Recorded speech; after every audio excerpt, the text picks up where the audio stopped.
Good morning, good afternoon, good evening to everybody that's joined the webinar. My name is Pam Kearns. I'm a professor of Paediatric Oncology here at the University of Birmingham and director of the Institute of Cancer and Genomic Sciences and director of our clinical trials unit. I know we have people online from all over the world, so thank you for those of you that have got up very early or very late to join the call today. I'm absolutely delighted that so many of you have taken the time to join us. This is a special event for us. We're bringing Birmingham to you and specifically to talk to you about cancer research breakthroughs here in Birmingham. We have a number of scientists that I will introduce to you shortly, but I want to say a special welcome to Sara Wakeling, who's joined us from Alice's Ark, and I'll come to Sara to introduce herself and her story shortly. You will all have your own reasons for dialing into this webinar today. Many of you will have personal connections with cancer, and we live in a world where it's hard not to now. 1 in 2 people in their lifetime will be diagnosed with cancer, and certainly in the UK, we have 3 million people living with cancer at the moment. And in my specialty, children and teenagers, there's nearly 2,000 children diagnosed every year with a childhood cancer. Now, we've made fantastic progress over the last few decades, and certainly in paediatric cancer, we can say that 4 out of 5 children diagnosed with cancer will be cured and go on to live long and successful lives. And even in the adult world, there's on average a 50% chance of long-term cure. But we talk about cancer as though it's one disease, and of course it isn't. And underneath all those figures are individual people with their own unique cancers. And that's something we need to remember. And this is where our research is not just about cancer research, but it's research into particular types of cancers that affect individual types of people, and the nuances of treatment. And before I hand over to our esteemed panelists, just explain why I got into cancer research. As I say, I'm a paediatric oncologist, and more decades ago than I care to admit, I started my PhD. And I was a junior doctor. I was very, very excited. I got charity funding to be able to go to leave the clinic to go away and do my PhD in leukemia at the time. And I was happily chatting to a mum who'd come to clinic with her little boy about what I was going to do. And she looked me straight in the eye and said, "Are you going to find a cure for my son?" And it reminded me that it wasn't about me going to get a career in research and all the things that I've done since. It was the work we do in laboratories, in the clinical trials units, is about finding a cure for somebody's son, somebody's daughter, somebody's relative, somebody's friend. And that's something we're really committed to in Birmingham. It's a philosophy that it's not just about the research and about the researchers, it's about the patients who are going to benefit from our research. And what I hope you're going to hear from all our researchers during this next hour, and you can ask them any questions you want, is the impact of their research, why they're doing it, and what it's going to do. So before I hand over the microphone to each of them in turn, I want to first of all hand over to Sara Wakeling. And Sara has been a long-standing supporter of the University of Birmingham and leads a fantastic organisation called Alice's Ark. And Sara, I'll hand over to you to introduce what you do. Okay, well, thank you so much for having me. It's an absolute pleasure to be here today. So I'll go into a bit about sort of my story, which kind of emphasizes a bit of what Pam was saying. So I think the most important thing to keep in mind when we talk about cancer research is why and who we're doing this for.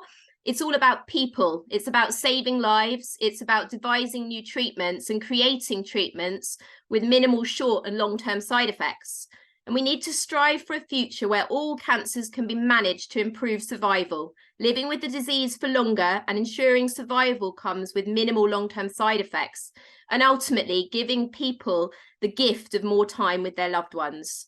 It's people that are impacted by cancer that play an intricate role in the research cycle. And most importantly, they humanize research and remind scientists to keep the patient in mind as they experiment in the lab and constantly ask the question, how could the findings of your research be translated to the clinic?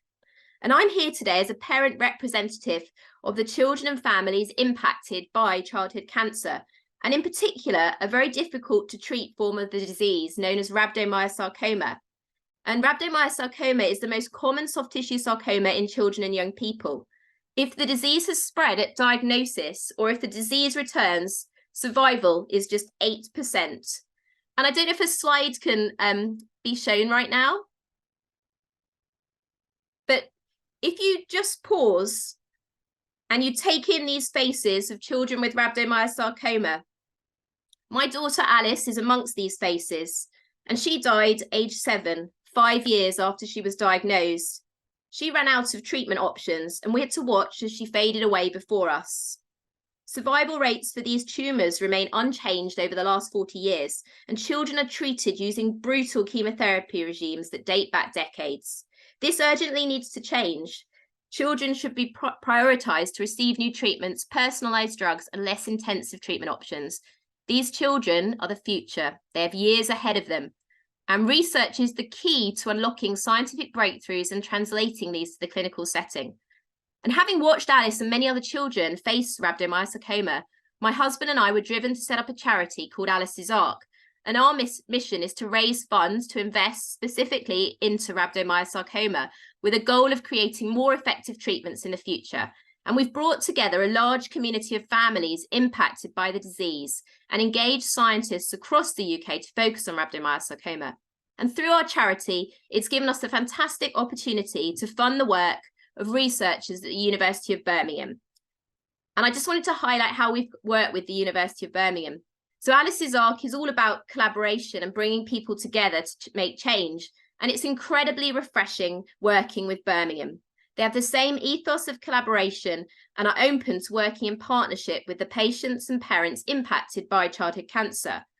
We've designed research together with Dr. Susanne Gatz, who you'll hear from later, and identified specific areas that require more research in order to develop new treatments and drugs. And this is purely driven from the stories and questions families have based on their experience with rhabdomyosarcoma. It really is patient-led research. And in her dual role working in the lab and in the hospital, Dr. Gatz has also introduced families to the charity, demonstrating the depth of our partnership. It really is an ongoing conversation to maximise how we work together. And we've been so impressed by Birmingham's ability to efficiently engage scientific teams in our research who have expertise in other areas such as adult cancers and other preclinical models that haven't been tested for children's cancer yet.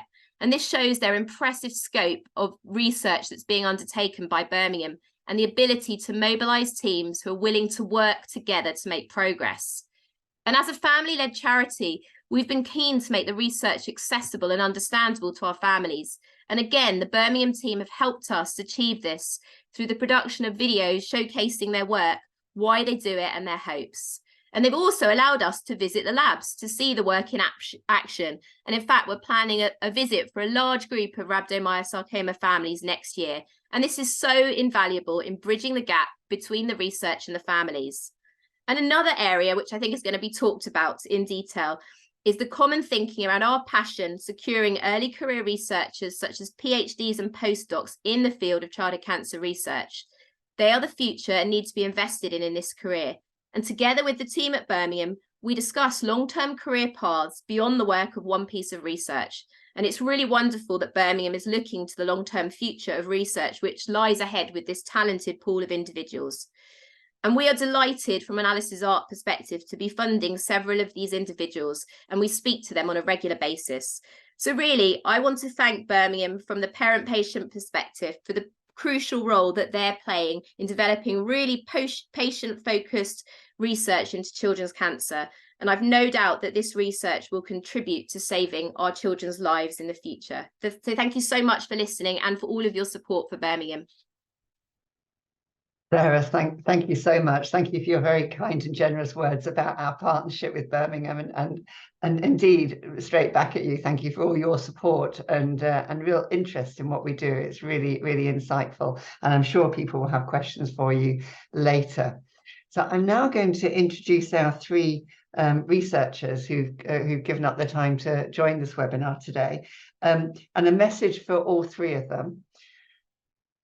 The way we measure the quality of a good scientist is how well they communicate with the public. So I'm relying on you to talk in language that is easily understandable to everybody that has dialed in. So that's my exam question to all of you. I'm going to start with Jason. Just in a couple of minutes, could you just introduce yourself and just give a brief summary of the area that you work in? Yeah, thanks, Pam, and hi everyone. So I'm Jason Parsons. I'm Professor of Radiation Biology here at Birmingham. So I'm a relatively new recruit to Birmingham, having joined in January this year.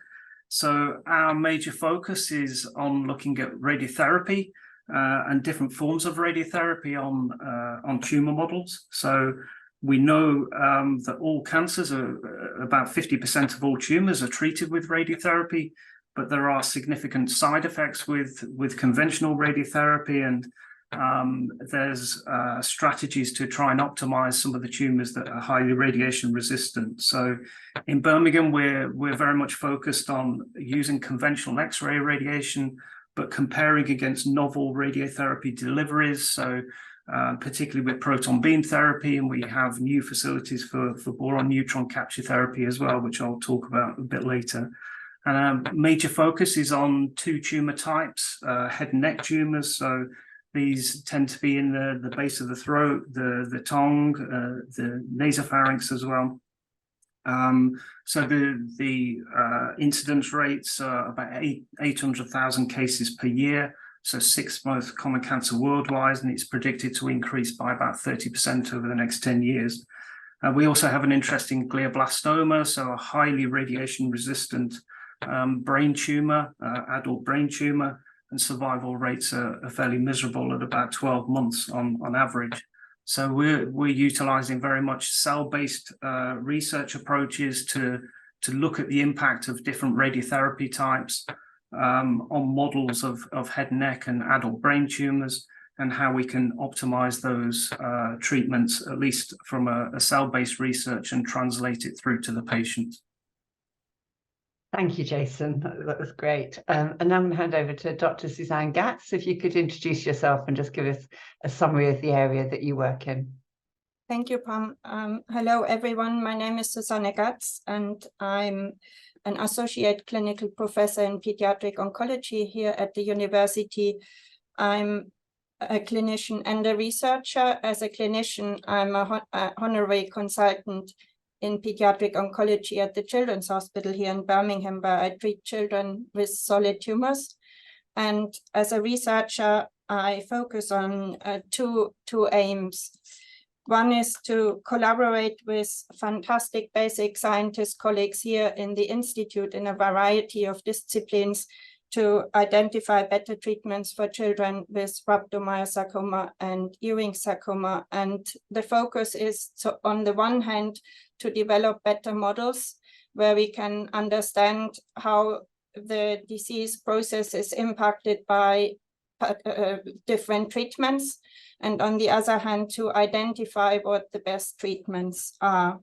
And this collaboration with the scientist colleagues is really invaluable and was one of the reasons to come to Birmingham in 2018. And the second focus is actually to directly work in clinical trials, in early phase clinical trials, where we try to identify signals, that there are initial responses in patients, and where we get hints how to best develop new treatments.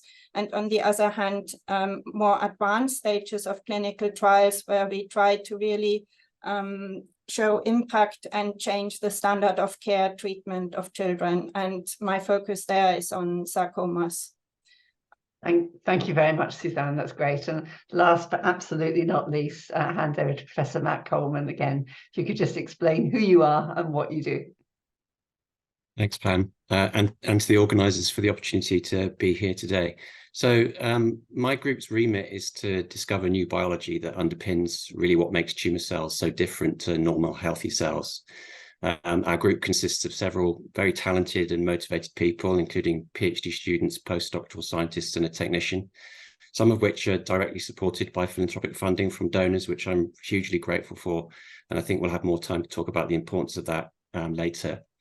But my group works to explore the kind of dark spaces of difficult cancer biology that haven't really been studied yet, trying to understand how particular types of molecular switches get accidentally rewired during the development of a tumor cell, again, which I think we can elaborate more on later. But we don't just hunt for new discoveries for the sake of it. We're always questioning how we can apply our findings with the help of our amazing local clinical colleagues such as Pam and Susanne, but also Andrew Beggs, Colin Watts and others who I think you may already know. And with their help, we try to ask specific series of questions. So how can we turn what we've learned about the new biology that we've discovered into therapeutic opportunities? Can we use it to develop much needed new treatments and to improve the effectiveness and safety of existing treatments? And can we use the knowledge to make maybe some of the exciting new targeted therapies that are already being used to transform treatment of some of the other common tumor types more applicable to rare and hard to treat cancers? So overall, essentially, can we apply a greater biological understanding at the molecular level to have a positive impact on patients? Thank you, Matt. I hope that was really clear for everybody. There will be feedback forms, so you'll be marked on how clear you've been. So what I'd like to now do is, I highlighted at the beginning the prevalence of cancer, 3 million people living with cancer today.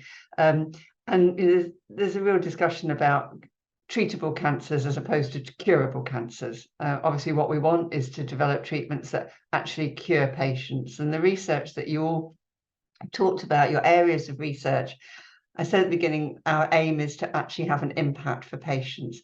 So I'm going to come to each of you in turn and just ask you, from your areas of research, can you just give a description of something that you've been working on that you feel in either now has had or in the near future will have a direct impact on patients, the sort of breakthroughs that you feel that you've managed to lead from your laboratories? I'm going to start with Jason. Yeah, so I briefly mentioned our focus on looking at novel radiotherapy deliveries, and one huge interest for my group and my team is looking at proton beam therapy. So this is something that is increasing in the UK with new proton beam therapy centres in Manchester and London. And in Birmingham, we benefit from a cyclotron which is able to deliver protons here for research. So we're very much interested in protons because it's a more targeted approach, a more targeted delivery. So it minimizes some of the side effects that you see with common or conventional X-ray radiotherapy. So we've made some really groundbreaking discoveries looking at impact of protons versus conventional X-rays in cell-based models of head and neck tumors, glioblastoma tumors. So we're looking at molecular effects, so looking at effects on DNA damage, DNA repair, which is the kind of critical target of where radiotherapy works. And we're now looking at combinations of protons with targeted drugs, particularly trying to inhibit the repair of the DNA damage that the tumor cells are trying to repair, and which creates some of the resistance to the therapies. So protons is one of our really interesting angles. And just to expand a little bit more, we're doing quite interesting work, or very interesting work, on flash radiotherapy. So this is looking at ultra high dose rates, which has been shown to produce some dramatic preclinical data demonstrating that it shows normal tissue sparing, but still has this control of the tumor and can prevent tumor growth. And so we're able to deliver these flash dose rates, so these almost millisecond deliveries of radiotherapy compared to the usual kind of minutes, several minutes that radiotherapy patients will have. So it speeds up the radiation delivery, but also has this very interesting property of producing this normal tissue sparing. So that's kind of two areas that we're really interested on developing, which is very much translational and has patient impact. I mean, that's the big problem with radiotherapy, isn't it? It's a fantastically effective treatment, but if you're hitting the cells that aren't the cancer cells, it causes long-term damage. And it's like trying to shine a beam of light onto a tiny target, isn't it? So the work that you're doing is how to make that beam of light tighter, so it's not shining on the bits it shouldn't be shining on. You mentioned about the speed with the flash radiotherapy, because currently people get radiotherapy over a series of days and weeks. And although the actual radiotherapy itself doesn't take very long, it's the backwards and forwards to hospital. Will flash be shorter to give, or will you be able to give it over less days? Yeah, so I think it'd be shorter to give. I think it's too early to say whether it will reduce the number of treatments and fractions that patients will undergo, but definitely reduce the actual treatment time. So yeah, it's kind of milliseconds which that it's delivered, rather than the patient having to sit there through several minutes of the radiotherapy. So, but yeah, it's too early to say whether it will reduce the schedule. But you're right, Pam, in terms of X-rays, I always describe X-ray radiation as a bit of a bulldozer. It bulldozes its way through the normal tissues before it gets to the tumor. Whereas with protons, that's completely different. You're focusing and targeting the tumor with the radiation delivery, and hopefully that extra protection through the flash delivery will further reduce some of the adverse side effects that we see. Brilliant, thank you. And there may be questions from the audience about that. And I'm going to move over to Susanne now. So same question to you, Susanne. In the work that you've been doing, what do you think the biggest breakthrough or research you've done has had the biggest impact so far in your work? I think, thank you, Pam. I would like to highlight some clinical trials. So very recently, through the consortium Innovative Therapies for Children with Cancer, we have conducted 3 early phase clinical trials with DNA repair inhibitors in combination with chemotherapy or with each other. And this work, which I led, was built on preclinical data in pediatric cancers, but also importantly on clinical information from adult cancer trials, and was done in an international collaboration and with collaboration with pharma, and is connected very closely with our efforts in pediatric oncology to understand molecular profiling and how specific changes in the DNA, mutations in the DNA, might lead to better response in specific clinical trials. So patients were matched based on specific changes in the DNA to these DNA repair inhibitor trials. And what we could see is that indeed we saw really promising results, and that patients did respond, and some of them are really well, and 2.5 years out of treatment with a complete response. But we also learned that actually what we thought were the right markers are not quite the right markers yet. And so we do have tumor tissue, we have and we have a collaboration with different labs to really look deeper and understand what the true biomarkers are. And so going back to the lab now, I think will bring us forward there. And we are about to refine new trials and get further in this area. But importantly, also I had discussions, for example, with Jason exactly on this area, because he mentioned as well the importance of the radiotherapy and the DNA repair. And if we understand better which patients do have a vulnerability there, then obviously the other question is to bring this together with radiotherapy, and also to understand which type of radiotherapy might work best. So a new collaboration has also arisen out of this work. Thanks, Susanne. I mean, I think it's the trial that you described is talking to what people refer to as precision medicine, isn't it? Taking a single patient, so not just the cancer, not a specific type of cancer, but cancer with a very specific genetic fingerprint, and trying to match it to a very specific drug, and that's based on the biology. Some people here, when you described that, you talked about working with industry, and a common question is, well, why don't industry just do this? So your trial was funded by charity, by donations, and although the industry gave the drugs, they didn't fund the study. Can you just comment on that type of partnership and why it is that industry is not driving this? It's really charitable donations that drive it. Yeah, I thank you for this question, because I think this really going forward is key for how we do develop drugs for children with cancer. And the knowledge how to develop these drugs, how children's bodies tolerate drugs, and the biology stays with academia and lies with academia. And we do have more and more also obviously in the clinical trials unit and with our later phase trials, and with trials where we have seamless stages of early phase and late phase, we have the possibility to answer several questions and to assess also drugs from industry. But for industry to do a trial, then these patients go get this specific drug, but they have not all the other options at the same time. So patients miss out. And on the other hand, also they don't get the full expertise, but also we have the responsibility and owe to the patients to do what we can with the material and everything which is available from the trial. And if it lies with pharma, this is never guaranteed, and so far has not happened to the extent it should. And so we can be the guarantees that this is happening. Yeah, so the partnership works up to a point, but the academics can make sure that the point of the trial is for patient benefit and not necessarily just for pharma benefit. And I think that's one of the strengths of our partnerships, isn't it? Matt, you have plenty of time to think now. So tell me what you think the biggest breakthrough that from the work that you've been doing in your laboratories.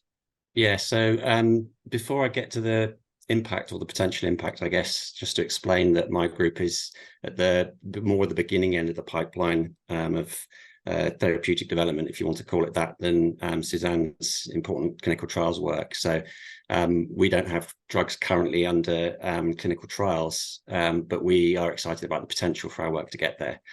So in order for me to go through that, I feel like I need to give you a bit more background on the biology. So I'm going to do my best to explain some of that biology and attempt to explain it clearly, and then try and highlight that potential impact. So I mentioned earlier that my group works on certain types of molecular switches, and we call these switches oxygenases because they use the oxygen that we're all breathing right now to control really important cellular processes required for growth and survival, things as important as simply like DNA replication and cell division. But when we started working in this area, almost nothing was known about these oxygenase switches, and they weren't really attracting much interest from cancer researchers. When we started looking at the cancer genetics information, it was like these oxygenase genes were kind of jumping up and down and waving their arms in the air and shouting, "Hey, come on, look at me. I'm really important. I'm being ignored." So I've dedicated longer than I think I'd like to care to admit, working carefully as we can to unpick why they are important, how they normally work in cells, and how their switch function breaks in cancer development, and then how this causes uncontrolled and unhealthy levels of growth and survival that you tend to see in the tumor cells. And this is where the therapeutic opportunity comes in that we're so excited about. So it turns out that the molecular architecture of these oxygenases, so the way they fold and build, has a remarkable feature that makes them really druggable. So they have this amazing little space, like a small pocket, that we can design molecules to sit in, and that tempers their function in tumor cells. And we've partnered now with the world's leading experts in the chemistry of oxygenase drugs, so Chris Schofield in Oxford and Dante Rutilli in Rome, to develop the first drugs that target these oxygenases, in a particular oxygenase switch called MENA. And we recently published together that these new drugs can enter tumor cells, including glioblastoma cells and others in the lab, and that they block their growth and cause the tumor cells to die. So importantly, we found that these new MENA drugs can also make existing chemotherapies more effective in our lab models. So we've got a lot more work to do to characterize and develop these new drugs, but we're really excited about the potential that they could have in the future for patient benefit. Thanks, Matt. I think what you highlight is really important, that patient impact is not always immediate. So when you're doing laboratory research, sometimes the actual getting it into the clinic is quite a few years down the line. And we often hear on the radio, don't we, reported a new breakthrough. But then when you scratch the surface, we find out that's quite a long way before we get to a patient receiving a brand new drug or proving that it works, which is what the clinical trials are about. I'm going to shuffle the order. So I'm going to start with you as we go into the next round of questions, because it kind of follows up on that. For you to take your work forward from what you're doing at the moment obviously requires a lot of collaborations and partnerships. And as a campus, we are beautifully geographically close together. You know, we have lots of departments close together, and we've got the interaction between the clinicians and the academics of the hospital, biggest hospital in Europe, right on our doorstep. I just wonder if you could illustrate the partnerships that you've developed with other disciplines across the university and how that helps your research.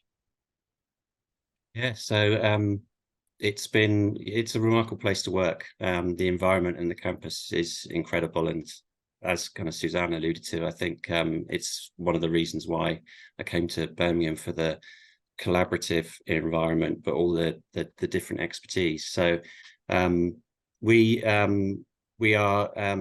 discovery scientists in one part of the campus that specialize in, for example, DNA damage repair and genome instability, which are really key to the development and evolution of tumor types, and that's part of where my group works.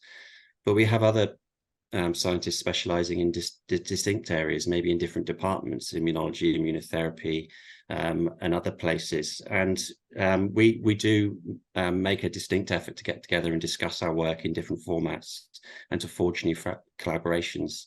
And that's really been key to a number of collaborations and successes, not just in my work, but I think other people on the call here, but other colleagues between cancer biology, chemists, engineers, physicists. Jason can speak to that in a second, maybe. But yeah, it's a really vibrant and incredible campus to work in from that respect, for those interdisciplinary collaborations. And cancer research is one of the most truly interdisciplinary sciences, I would say. So we're in a great space for that. Thanks, Matt. I mean, I'll bring that over to Jason. People might not always think about physics as part of cancer research, and yet, in fact, your appointment is between medicine and physics. You've got a foot in both camps. Maybe just explain why that's important and what physics brings to medicine.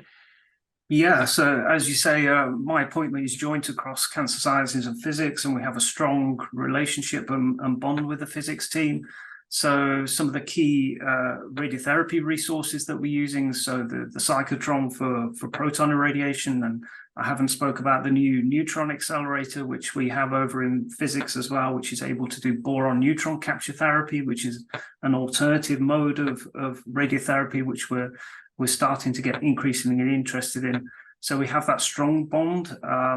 So with proton delivery and BNCT particularly, it's about the physics. We need to understand the physics, but then we need to understand the biological implications of how they act through. So, and as well as the physics team, we have strong links with the clinicians. So as Matt mentioned, Colin Watts is our glioblastoma lead and brain tumor lead, along with Victoria Wicks.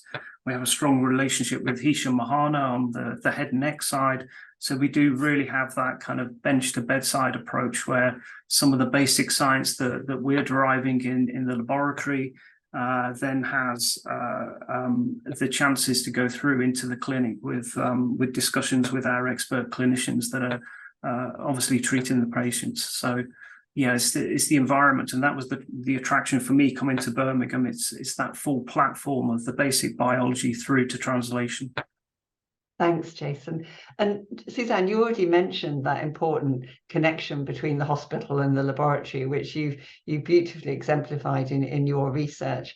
And one of the things, you know, we often as paediatric oncologists, and I'm sure Sara will have heard this as well, when we talk about 4 out of 5 children surviving cancer, it's like, oh, well, that's really great. You know, is there really more to do? And we know, of course, there are, because behind that also means that 1 in 5 children are not surviving cancer. Could you just talk a little bit about the wider paediatric oncology landscape we've got here in Birmingham, and for us thinking about the work we're doing, for example, in brain tumours that deal with some of the harder to treat cancers in childhood? Yeah, I think Birmingham really encompasses all the different disease areas in pediatric cancer. In the Children's Hospital, we treat all of the cancers, including really hard to treat brain tumors. And there are also groups and research in the institute which are exactly looking into these diseases, and it's really to link up between the clinicians and the scientists, which is happening, and also I think to go beyond the own possibilities, but think outside the box, like what Matt was saying, and link in other specialties which you might not think has something to do with it. So having all the expertise in one place and can draw from that angle makes the research stronger and is really intriguing. I might divert a bit from the question, but I want to highlight, I met a colleague from the States, and obviously as a clinician, we do a lot of clinical work, and I don't have my own lab, but I collaborate with all these wonderful labs, and we share grants, we have meetings for the translational research and identifying these new models. And I explained to her this model, and I said, oh, I don't have an own lab, but actually I work with all these wonderful labs, and we have collaborations, and I can answer so many more questions together with them because I'm not limited by my own possibilities with my own Western blot machine and my own 5 square meters. And she said, oh, I had never thought about this idea. So I think really what we have here in Birmingham is to really be able to go beyond and bring all of it together. And we have the possibility with all the tumors in one place and all the scientists in one place to really do it for all the cancers. Thank you. I'm going to shift gears slightly now, because all the work that you talked about can't be done without money. That's the bottom line. You're as fantastic as you are, you can't do it on thin air. And I think, you know, one of the important partners we have are our funders, and particularly the philanthropy we get from donations and charitable donations. And I'd like to bring Sara back in now. You know, you gave us a really lovely really show-stopping presentation at the beginning, explaining your what you do in Alice's Arc and the partnership you have with us here in Birmingham. But just wonder if you could just elaborate on how philanthropic funding is impacting research from your perspective.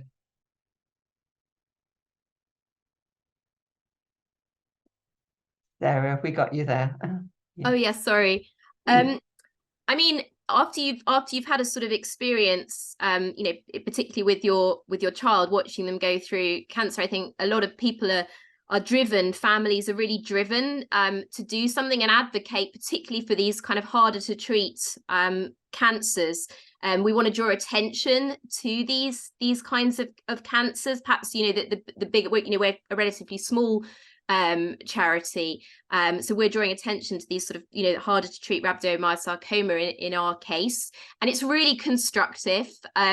Families, you know, who are impacted by, I'm using rhabdomyosarcoma as a disease, they really want to come together. They want to have a voice in this research.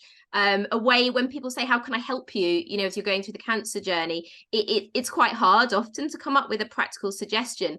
But by you know, linking into a charity such as ours, where families have arcs in their child's name, they can say to people, you know, look, we're going through this really difficult time, but what you can do to make a difference is donate in our child's name, because we know that, you know, in a difficult to treat cancer, we need more funding to really shift the focus onto a cancer like rhabdomyosarcoma. So for us, from our perspective, working with an organization like Birmingham and being able to talk about rhabdomyosarcoma, talk about the gaps in the research, which all link to a patient story. You know, for example, in some of the work that Susanne does, you know, we're looking at fusion negative rhabdomyosarcoma, a subtype, which technically is an easier to treat subtype in theory, but there are cases, you know, where it's behaved unpredictably. And so Susanne and team can look at these markers, you know, that might be driving that behavior and answer a real kind of family-led question there. So for us, having that ability to bring together a community and to get funds and partner with, you know, an institution like the University of Birmingham is just absolutely key for changing the story when it comes to rhabdomyosarcoma for children diagnosed in the future. Thanks very much, Sarah. And I'm going to really turn directly back to Susanne, who's obviously benefited directly from your work. Susanne, could you maybe just explain to people listening in the impact of that funding, what it has actually helped you do in your work? Yeah, I mean, the impact goes absolutely beyond the money, but obviously the money is key, as we heard.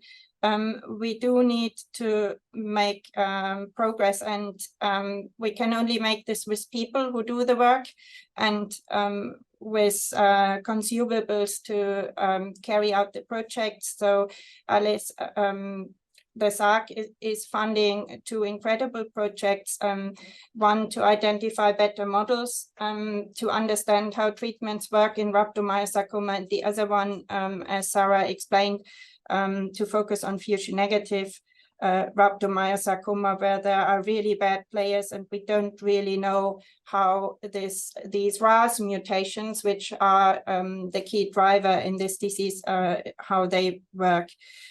So the funding really is funding people.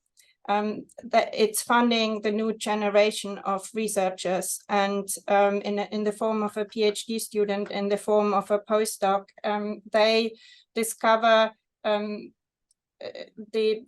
being intrigued by this area of research. They identify more with the disease of rhabdomyosarcoma, or get expert in this area, but also have the opportunity to link and interact with the families affected by this disease, and have a very close and personal link then with this disease, and a completely different way of getting drawn into the research. And they are the core and the heart of the research going forward, and the core of the lab doing the work. So I'm really grateful for this funding, and that it really impacts on the career of these people, who then are the future for our pediatric cancer research. Thank you, Susanne. And I'm going to ask the same question to Matt. As the head of department, you guys are always asking me for more money for PhD studentships, and I'm very grateful when this comes in from charities like Sarah's.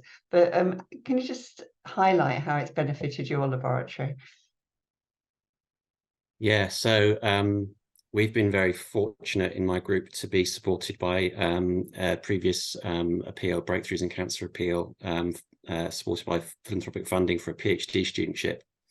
And we've got, an incredible opportunity to, we had a great opportunity to recruit a PhD student for that role, who's now been in post for over a year. And yeah, her name's Arashpreet Kaur. She's absolutely fantastic. And she's delivering on a really key project for us. And PhD studentships, PhD students are really, I see them as, a really key foundation to the lab. There's something special about PhD time, where I think when students gone through undergraduate training, they're desperate to get their hands onto the lab bench and to really start doing something practical. And you tend to see this sort of them unleash their creativity and enthusiasm, and they just really go into the projects at speed. And it's been wonderful to see how she's developed the project and in that role.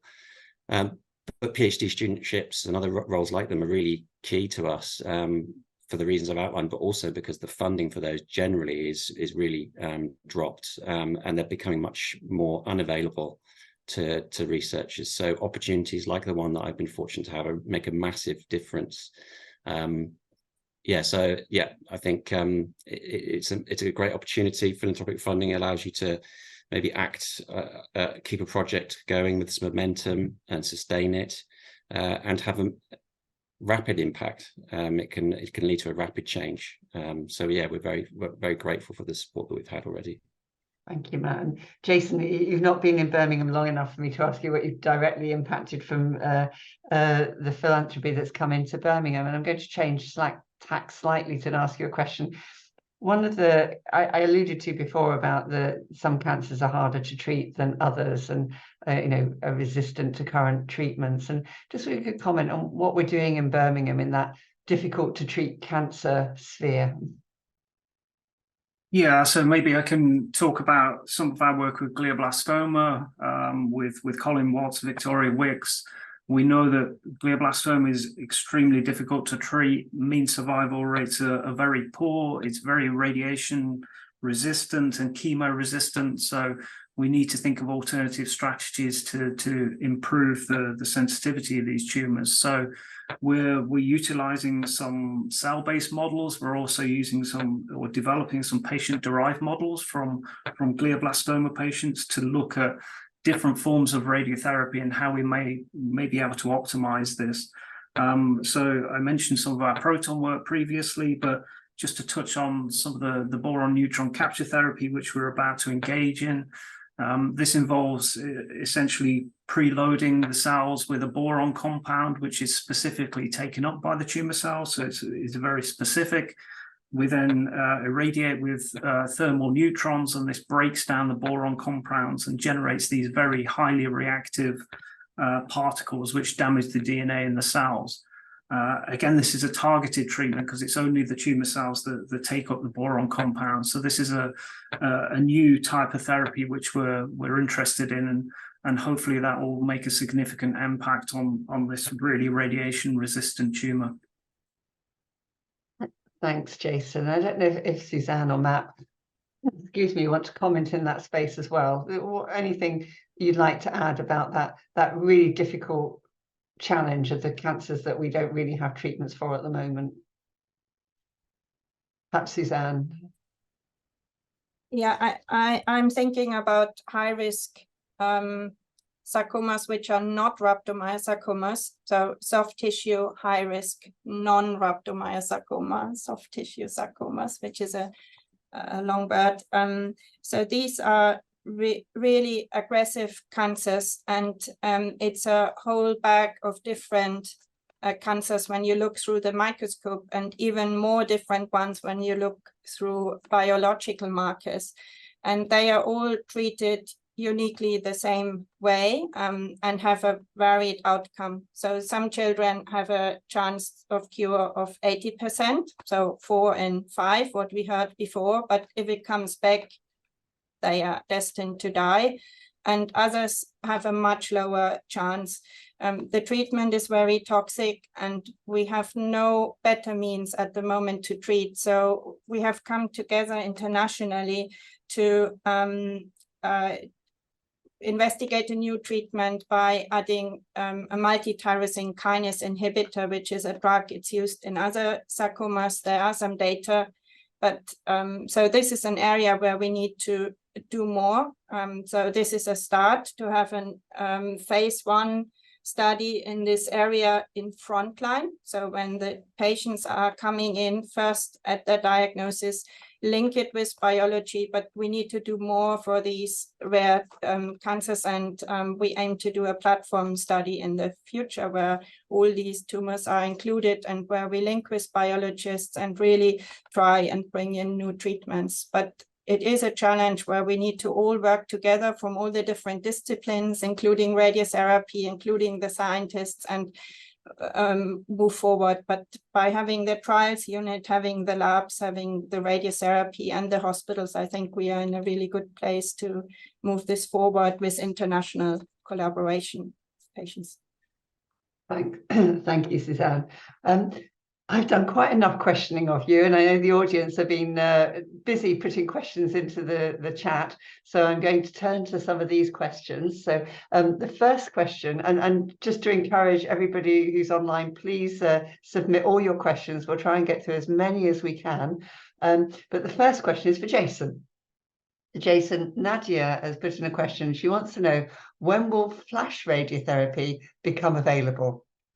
Yeah, very, very interesting question. So I'm aware that there are 2 clinical trials at the moment looking at flash radiotherapy. The first has just been completed. It's more of a feasibility trial just to make sure that they can deliver those high dose rates safely. And there's a follow-up trial to that. I still think we're some years off before it's fully used clinically. The major question with flash radiotherapy is the biology, and that's where we're trying to make an impact. So we don't truly understand what's causing this normal tissue sparing effect. There's some suggestion it could involve DNA damage or metabolism, or to do with the microenvironment surrounding the tumor. So there's a lot of biology experiments that need to be driven before it actually goes into full clinical utility. So I think there's some few years, but I know it's a hugely active area of research across the world at the moment. Thank you, Jason. I hope that answers your question, Nadia. It'd be nice to be able to accelerate these things more quickly, but we do have to make sure they're safe and effective before they go into the clinic. But I think the work that you're doing hopefully will contribute to that acceleration. A question for you, Susanne. Somebody has asked the question about whether the university conducts animal research, which is obviously a topic that is often asked of us. So I wonder if you'd like to make a comment on that. Yes, the answer is clearly yes, but we all are aiming for really restricting animal research to essential work. We have a focus on work which, for example, includes organoids, which includes other models, but to really find out which models work best and how we can conduct research which will lead to new novel treatments. We cannot just not replace something which is established, but we need to refine it and to reduce and minimize the use, and really develop and focus on developing new models which are good, as good or even better. And this is a key focus. The organoids were mentioned by all of us, I guess, and we can analyze them in comparison. So one of my research, for example, includes very early zebrafish work, which is just the first 5 days of the life of this embryo, and it allows to see neovessel formation and sees how the tumor interacts with these vessels. No other model in the world so far can do this, and there is the clear need to identify biomarkers to know how specific drugs which work on blood vessels are actually working. And by looking at this model, I think we actually might have a new biomarker to see how these drugs are effective. So that's an example where you can't use anything else. But obviously, if we are good enough in organoid models to have vessels, to have the immune system and everything together, this is part of our work to really refine it and to do as limited animal research as possible. And the ultimate aim is to minimize it and only use it in a circumstance where there really Exactly. is alternative to answer a very specific question. But in an ideal world, we'll move to models that don't involve any animal work. Excuse me. Thank you, Susanne. So the next question has been actually directed at me. Grant has asked the question, and it's a really important question, about how do we make future treatments affordable to the NHS or to patients in places in the world that don't have the benefit of the NHS? And I think this is a really important question, because as we develop more and more sophisticated treatments, the cost of development is then reflected in the cost to the payers, whether it's the NHS or other healthcare providers around the world. And we do need to build what we call health economic analysis into our clinical trials as much as possible, so that as we develop new treatments, we can give the information to people like NICE, who determine whether something is cost effective, as to whether the benefit of that new treatment outweighs its cost. So some types of interventions will always be expensive. It's really difficult to imagine a way of developing them that they wouldn't cost a lot of money. But the value of it to the NHS or in patients in the NHS or outside the NHS, it's worth paying that money if you're getting a massive incremental change in outcome or a reduction in side effects. We have to remember that both are important. So I think that there's actually understanding the cost and the benefit side of it. But also, as we develop new treatments, we need to, by working directly with the academic sector, I think we can actually reduce that cost of development. There is something about the way the pharmaceutical industry works that adds a huge amount of cost.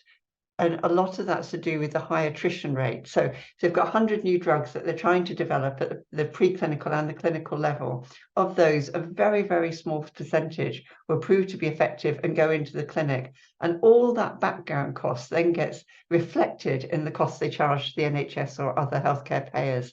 And if we work in partnership with academia, we can help prioritize which are the more likely drugs to be effective and help, if you like, people use the word de-risk, and what I mean by that is do some of the work that will allow that when the pharmaceutical industry, who are the people who can afford to develop the drugs that ultimately take their drugs forward, they're only taking drugs forward with the highest chance of going into the clinic, and that will help to bring the costs down. So there's no easy answer to this, but I think by working in the context of collaborations between industry and academia, we can help drive the right drugs to be developed and bring those costs down.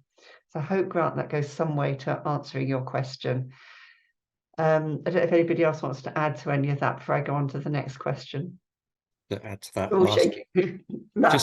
just to add to that last point, Pam, just to reiterate that collaboration with academia, because I think the quality and the in-depth analysis and target validation that happens in academia means that the attrition rate is then brought down. So I think that's the way. Yeah, I agree. That's the way forwards. Much more stronger collaboration early on, and then if industry invests in us as well, then we can provide really highly validated targets that will mean that the attrition rate is lower.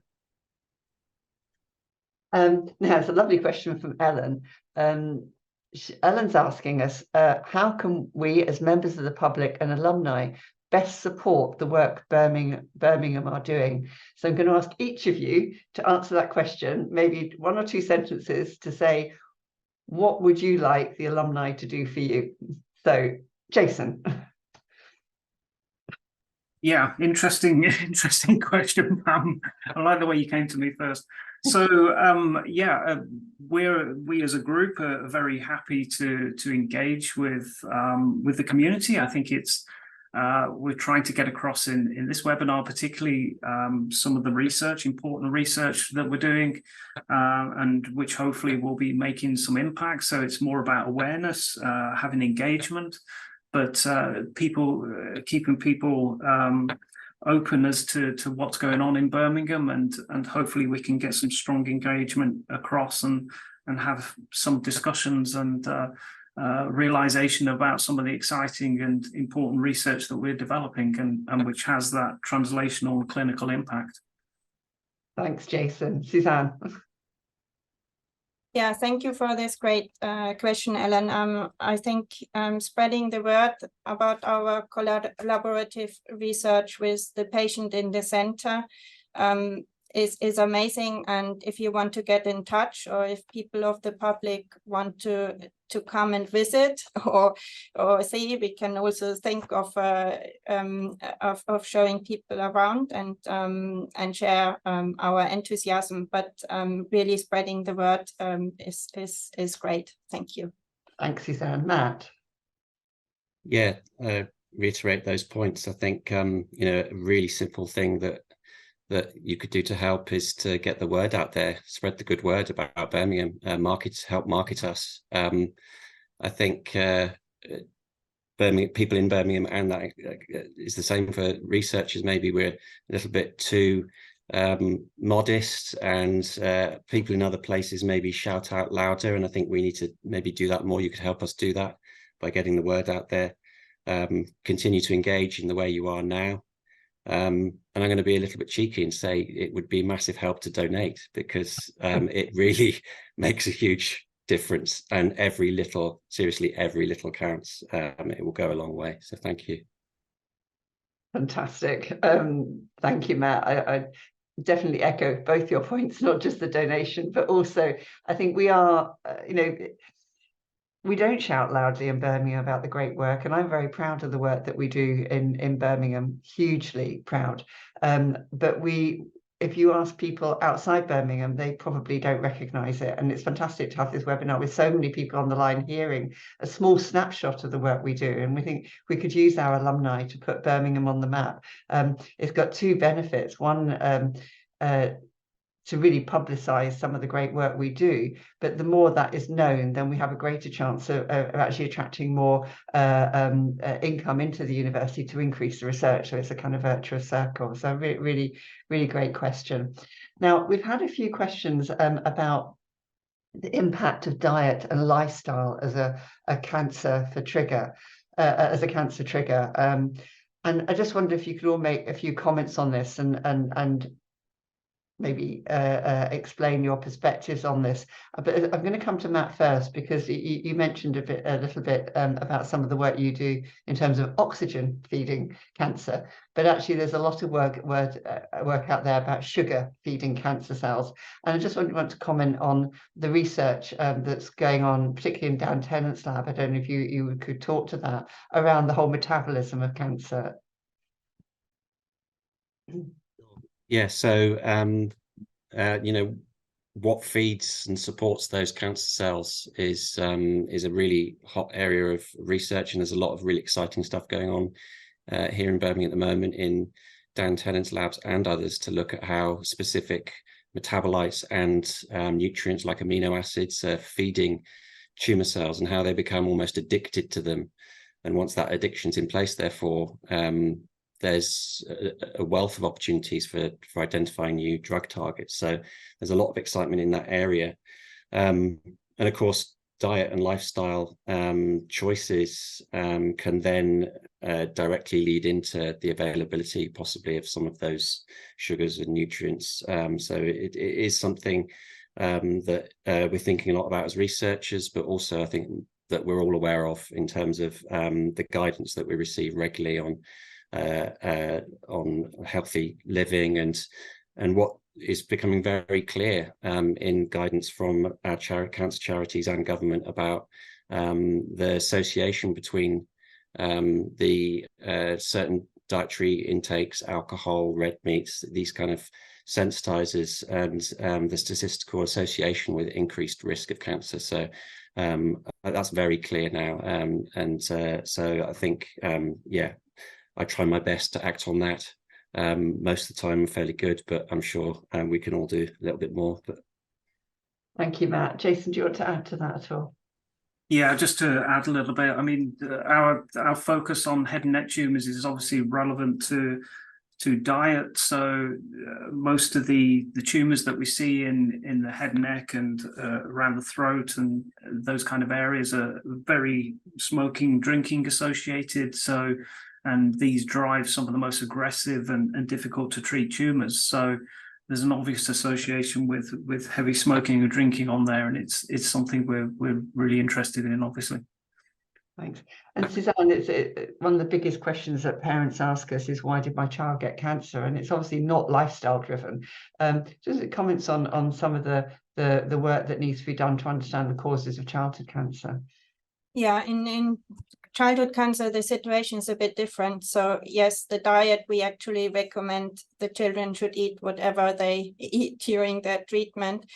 But importantly, we know by now that about 10% of childhood cancers, there is a genetic link with some gene changes which are responsible for this cancer to happen, but it isn't that it's happening in every single child. So there are some other factors we still don't understand. And on the other hand, there are also all these other cancers like gene fusion driven cancer, or some of the cancers like neuroblastoma, we do know that already in utero, when there have been children examined who died early, that pre-cancers do exist, and that only a fraction of us ever develops the full cancer in childhood. So a lot is to be done to understand these early steps of cancer development, and maybe to then identify treatments or precautionary steps so we avoid this cancer to happen, but we are not quite there yet. And this is also something which is looked into in many different labs. Thanks, Susanne. And staying with you, there's a question from Bianca. Besides radiotherapy and chemotherapy for paediatric cancers, do you think immunotherapy would effectively treat them and limit the side effects? So 2 parts, immunotherapy as a treatment for children's cancer, and would it help limit the side effects? Okay, that's a really important question. So certainly last week when we all met in Paris with innovative therapies for children and adolescents with cancer, there was a big block on immunotherapy. This going forward, this will have more and more a role. Certainly in leukemia, it has already a key role, but we still need to learn how to best embed it.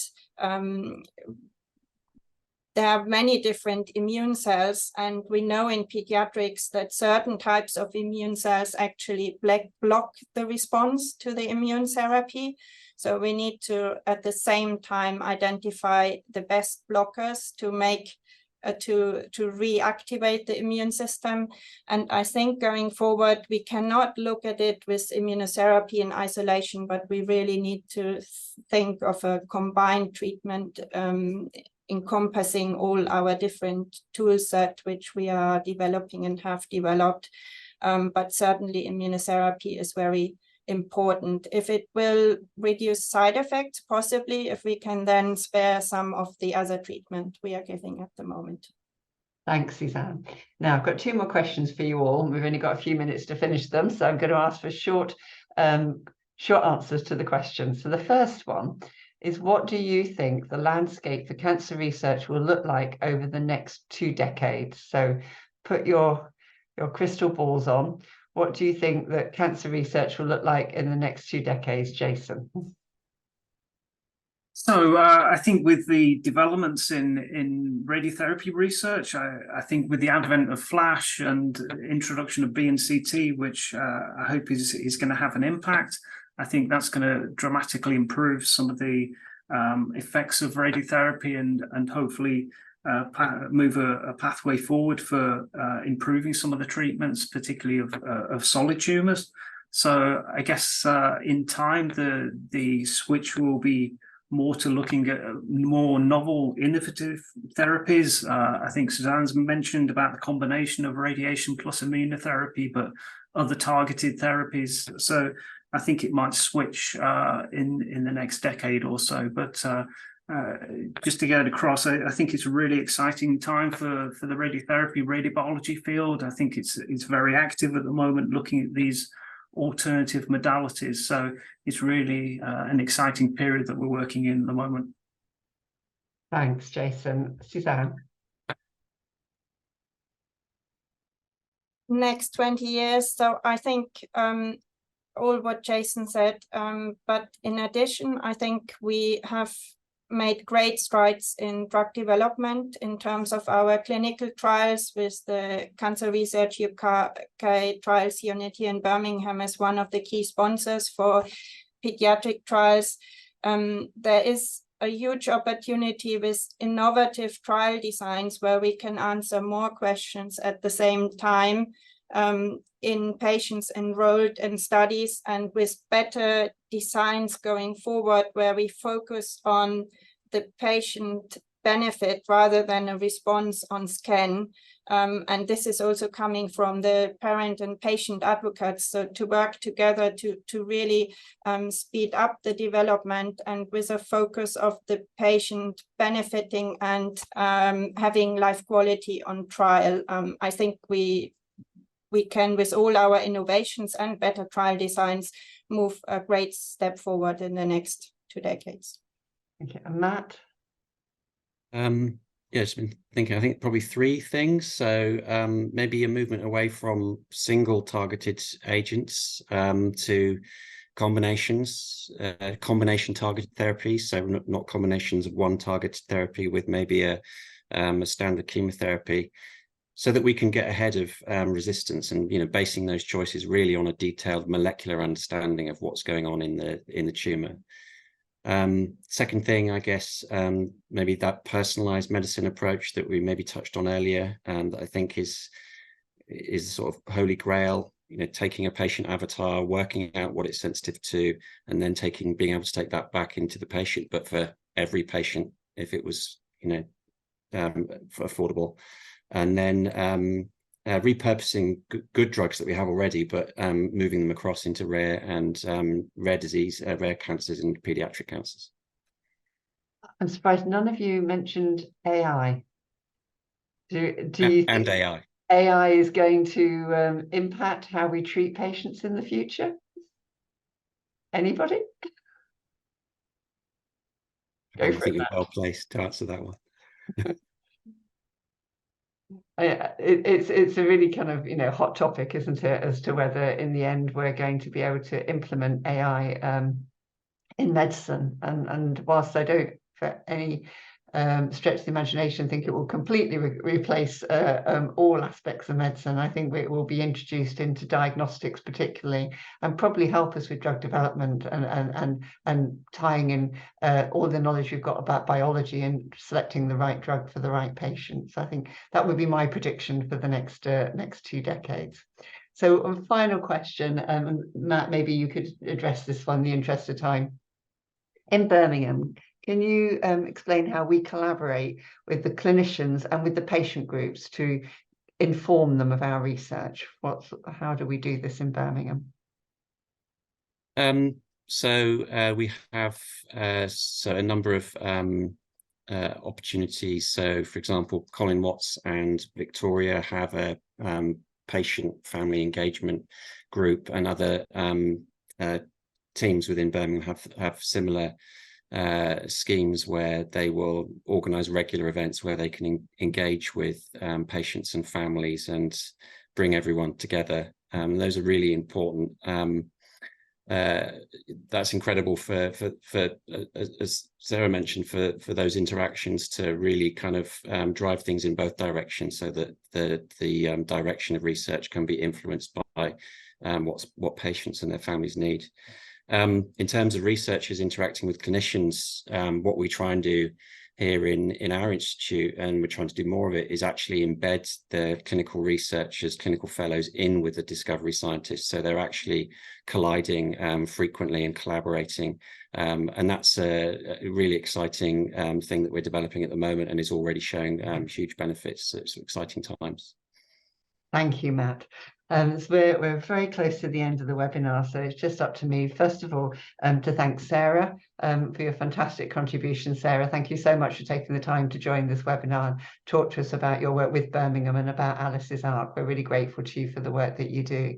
And also to thank my panelists, which I hope you all agree, gave a really great discussion about the work they're doing and the wider work in Birmingham. And really to thank all of you today for attending this Bringing Birmingham to You event. I hope it was interesting. I hope there were things that you've learned that you didn't know before. And I hope we've managed to really showcase to you some of the fantastic work we're doing here in Birmingham and our ambitions for the future. I've got a huge passion for Birmingham to be not just in the centre of the country, but in a really a place that drives cancer research into the clinic for the benefit of patients. And I think that's at the heart of all we do. You will all, as guests, get a follow-up email from the team so you find out more about the topics covered today. I know there are a few questions we didn't answer, and maybe we'll be able to answer some of those in following correspondence. And you will get a link at the end of the webinar to a survey, a feedback survey. We'd really love to hear from you, whether this webinar was what you expected, what we could do differently, if there's something else that you expected. Your feedback's really valuable to us. So again, thank you so much for attending and for your time. And I wish you a good day, good evening, good morning, wherever you are. Thank you.